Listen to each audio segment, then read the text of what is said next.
Hello and welcome back yet again. Good morning, good afternoon, or good evening, whenever you might happen to be watching this. We're back again. D&D is still on a break, so the bonus stories continue. Today, we're going to check in with our good friend Darvoth Bitterbrew in his youth with his old adventuring party for one last adventure. Enjoy it. Comment below. Let me know what you guys think of these continuing stories. Little snippets out of time with our main story until we get back onto things. And enjoy. The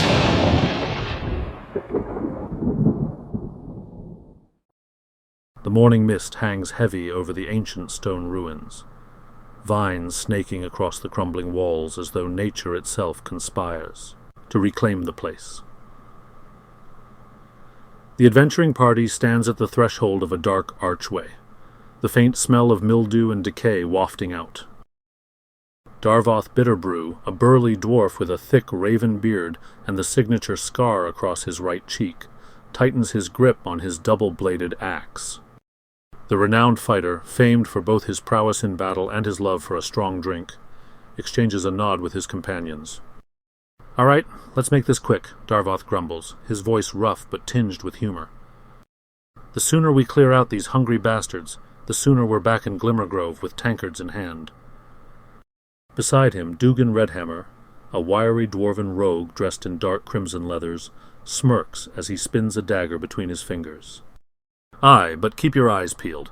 These ruins might be crawling with more than just oversized rats." "I'd prefer rats," mutters Valendil, the elven wizard, his pale face framed by silver hair that glimmers faintly in the low light. "At least they don't explode when you incinerate them." The human cleric, Sister Marin of Valora, clutches her holy symbol, a fiery sunburst, close to her chest. Her chainmail clinks softly as she murmurs a blessing. "Valora guides us, friends. Stay vigilant, and may the fireheart burn bright in our path." The party delves into the labyrinthine ruins, torches illuminating the crumbling hallways.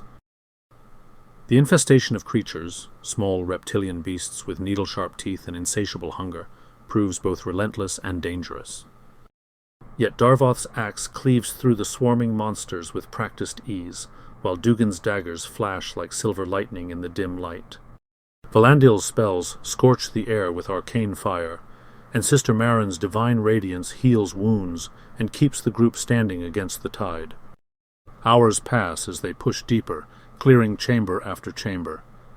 Bones of previous victims litter the ground, and among the carnage, the group finds the remnants of long-lost travelers, coin pouches, jewelry, and even rusting weapons.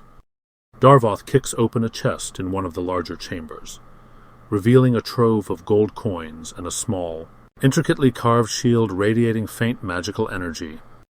"Looks like we're not the first to stumble into this den," Darvoth mutters, picking up a silver locket from the ground. Inside is a faded portrait of a smiling halfling family. His expression softens briefly before he pockets it. The group stands at the threshold of a massive chamber deep within the ruins, their torches flickering in the oppressive darkness. The walls are encrusted with a strange, glistening substance, and the air is thick with a cloying, sour stench that makes Dugan gag. At the far end of the room, perched atop a mound of bones, shattered weapons, and glinting treasures, is the creature's queen, a hulking, grotesque monstrosity, far larger than the swarms they had fought so far. The queen's body is a mass of coiled, sinewy muscle covered in thick chitinous armor. Her glowing, slit-pupiled eyes burn with a malevolent intelligence, and her maw drips with acid that hisses and smokes where it splatters on the stone floor. She lets out a guttural roar, her spiny tail slamming the ground with enough force to send tremors through the chamber. Darvoth tightens his grip on his axe, a fierce grin splitting his face. "Well, lads, looks like we've found the mother of this merry little infestation." Dugan crouches low, slipping into the shadows, his daggers gleaming faintly. "Aye, and she doesn't look too pleased to see us. I say we return the favor." Sister Marin raises her holy symbol high, her voice steady despite the tremor in the ground beneath her feet. "Valora, grant us your fire to burn away this abomination." A warm, golden light floods the room as she channels divine energy, casting protective blessings over her companions. Valandil steps forward, his hands weaving intricate patterns in the air as he mutters arcane words.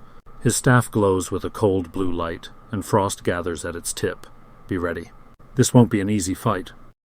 The queen lunges forward, her immense bulk shaking the ground with every movement. Her claws swipe at Darvoth, who meets her head-on with a roar, deflecting the blow with his axe. The force of the impact sends him skidding back, his boots grinding against the stone. "Is that all you've got, lass?" Darvoth taunts, rolling to avoid a second swipe and countering with a vicious slash across her armored foreleg.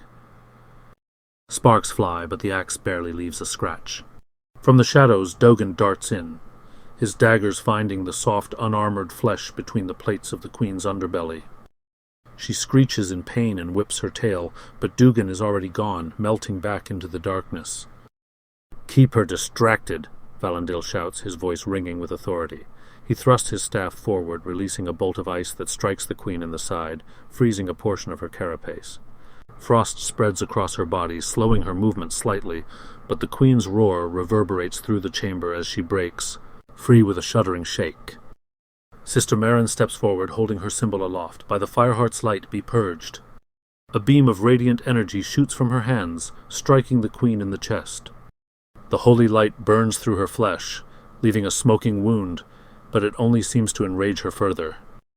The queen rears up on her hind legs, her massive form towering over the adventurers.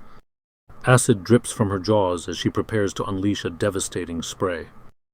"Get down!" Darvoth shouts, throwing himself in front of Sister Merrin. The acid spews forth in a torrent, but the fighter raises his shield just in time. The corrosive liquid sizzles and eats away at the metal, forcing him to toss it aside with a curse. Dugan leaps onto the queen's back, driving his daggers deep into the joints of her carapace. She thrashes wildly, slamming into the walls of the chamber in an attempt to dislodge him. "She's all yours, Darvoth," Dugan shouts as he clings on for dear life. Valandil raises his staff, channeling all his remaining energy into a final spell. A massive shard of ice materializes above the queen, glittering dangerously before plummeting down and shattering against her back. The impact sends shards flying, and the queen collapses momentarily, her movement sluggish. Darvoth seizes the opportunity. "This ends now," he bellows, charging forward. With a mighty leap, he buries his axe into the queen's neck, the blade biting deep into the vulnerable flesh beneath her armored plates. Black ichor sprays across the chamber as the queen lets out one last shuddering roar before crashing to the ground. After the final chamber is cleared, and the monstrous infestation eliminated, the group gathers outside the ruins under the afternoon sun. Surrounded by the fruits of their efforts, a pile of treasures lies before them. Gold coins, gemstones, enchanted trinkets, and personal effects of those who fell to the creatures over the years. Dugan whistles low. "Quite the haul, eh? Enough to keep us in ale and roasted mutton for a decade, I'd wager." Valandil kneels beside the treasure, inspecting a ring with runes etched into its surface. "This is more than payment. It's a history. Look at this craftsmanship. Some of these items might be centuries old." Sister Merrin nods solemnly, holding a tarnished brooch engraved with initials. "Some of this belongs to people with families waiting for closure. We should return what we can." "Aye," Darvoth agrees, though his tone is practical. "But coin's coin. No sense sending gold back to folk who won't know where it came from. We keep the money, same with magical bits and bobs. Everything else we track down their kin and return it."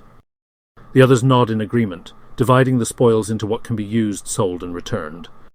As the sun sets, painting the horizon in shades of gold and crimson, Darvoth leans back against a rock, his axe resting beside him. He takes a long swig from his water skin, then chuckles to himself. "What's so funny?" Dugan asks, raising an eyebrow. Darvoth grins, his eyes gleaming. "This might just be enough, lads.